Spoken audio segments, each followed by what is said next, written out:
Good morning. Another installment from the Shepherd's Rest, trying to stay refreshed.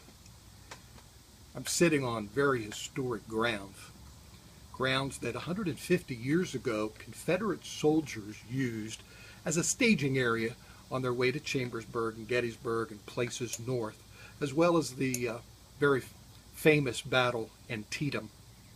It was here on these grounds that they received their orders.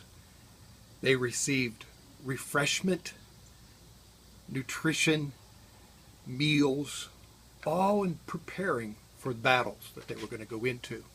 This place also was well known as a staging area after many of those famous battles as they retreated back home and were binding up their wounds and some of the things that happened to them physically.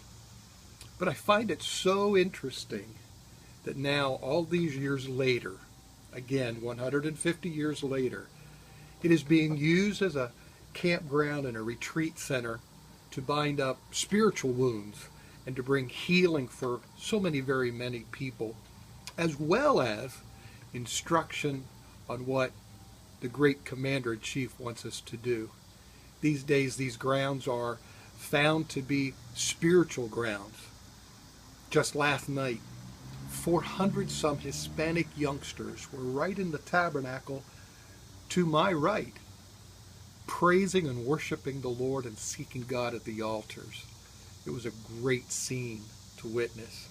Last week, we had hundreds of people that joined together in a family camp where we saw the manifestation of God's Spirit and healings and some tremendous things. And then again last night, some 100 students, Chinese students, were to my left. Big bonfire service where they were just seeking God. And now, this summer, this pastor finding rest and respite and direction from the Holy Spirit in what God desires for him. So I just ask that each one of you stay in it. It's such a privilege to be in the Lord's service. And thank you so much for this time of refreshment and refreshing at the Shepherd's Rest. I pray for each one of you each and every week. Our hearts are with the church. We're going to see you real soon. So stay refreshed. God bless.